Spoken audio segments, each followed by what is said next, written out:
Buenos días, buenas tardes o buenas noches. Continuamos hablando de la sociedad conyugal. Habíamos mencionado anteriormente que los bienes sociales, es decir, aquellos bienes que ingresan a esta universalidad, se pueden catalogar como bienes sociales del haber absoluto o bienes sociales del haber relativo, ¿sí? En este caso, vamos a hablar de aquellos bienes sociales del haber absoluto de la sociedad conyugal.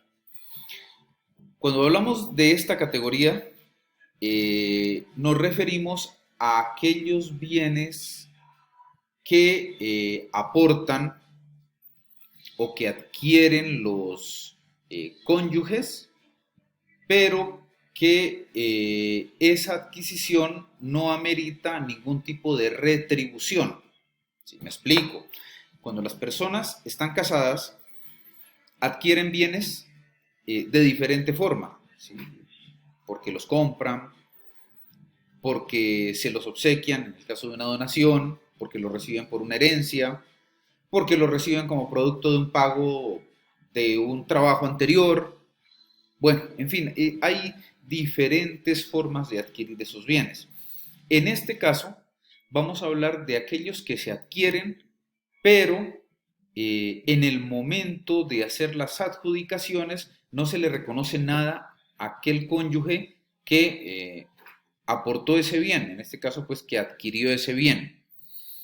Estos bienes pueden ser muebles o pueden ser inmuebles, ¿sí? O algún otro tipo de derechos que sea valuable en dinero, ¿sí? Entonces estamos hablando de derechos que tengan una connotación económica. Esos derechos con connotación económica son los que ingresan a la sociedad conyugal.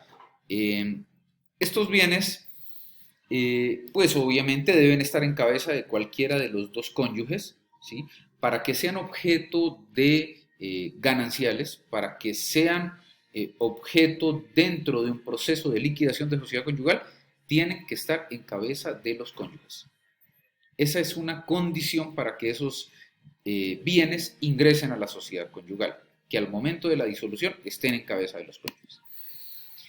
Estos bienes, ¿sí?, adquiridos en vigencia de la sociedad conyugal, ¿sí?, la ley puede decir en vigencia del matrimonio, pero recuerden que la sociedad conyugal es un efecto del matrimonio, ¿sí?, pero no necesariamente un efecto obligado. Es decir, hay matrimonios que no tienen sociedad conyugal. Como también puede ocurrir que la vigencia de la sociedad conyugal sea diferente a la del matrimonio. Es decir, una pareja perfectamente puede disolver su sociedad conyugal y no necesariamente su matrimonio, y en este caso, los bienes que ingresan a la sociedad conyugal son los que se adquieren en vigencia de la sociedad, no del matrimonio, en vigencia de la sociedad. Entonces, aquellos bienes adquiridos en vigencia de la sociedad conyugal, es decir, aquellos que han sido apropiados como consecuencia, por ejemplo, de un contrato de compraventa, de una permuta, recibidos por pago de servicio o trabajos, ¿sí? O aquellos bienes que han sido fabricados, ¿sí? O derechos, pues, derechos económicos sobre las producciones artísticas. No estamos hablando de el derecho de autor, sino la explotación, ¿sí? Entre otros derechos, todos esos bienes ingresan a la sociedad conyugal. Vemos cómo, por ejemplo, no incluimos dentro de esta relación las donaciones, las herencias, o sea, aquellos adquiridos, por ejemplo, dentro de una sucesión por causa de muerte, eso es a título gratuito. Igual las donaciones son a título gratuito. Esos bienes, ¿sí?, no forman parte del haber absoluto. Entonces, hasta aquí el punto de los bienes de la sociedad conyugal que ingresan al haber absoluto, que tienen esa categoría. Un abrazo para todos.